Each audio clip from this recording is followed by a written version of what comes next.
As many of you are aware, earlier today, a number of people were shot in Tucson, Arizona, including several who were meeting at a supermarket with their Congresswoman, Gabrielle Giffords.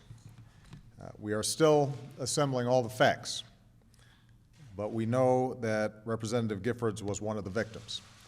She is currently at a hospital in the area, and she is battling for her life. We also know that at least 5 people lost their lives in this tragedy.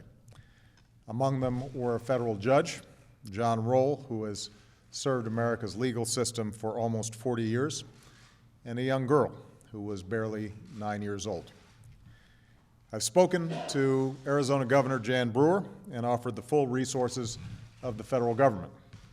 The suspect is currently in custody, but we don't yet know what provoked this unspeakable act. A comprehensive investigation is currently underway, and at my direction, Director Bob Mueller is en route to Arizona to help coordinate these efforts. I've also spoken to the Democratic and Republican leaders in the House.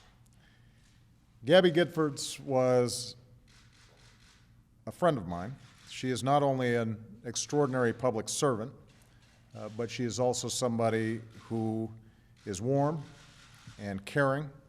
She is well-liked by her colleagues and well-liked by her constituents.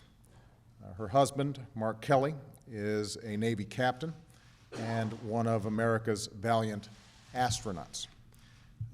It's not surprising that today Gabby was doing what she always does, listening to the hopes and concerns of her neighbors.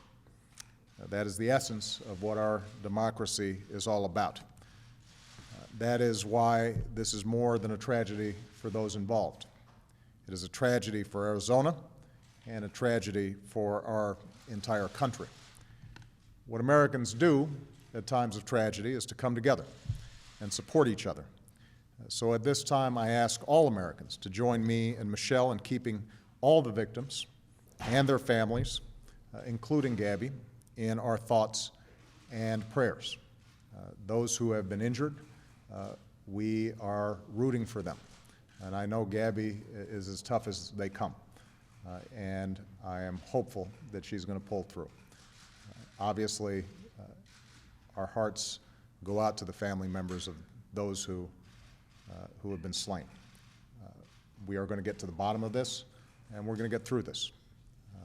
But in the meantime, I think all of us need to make sure that we're offering our thoughts and prayers to those concerned.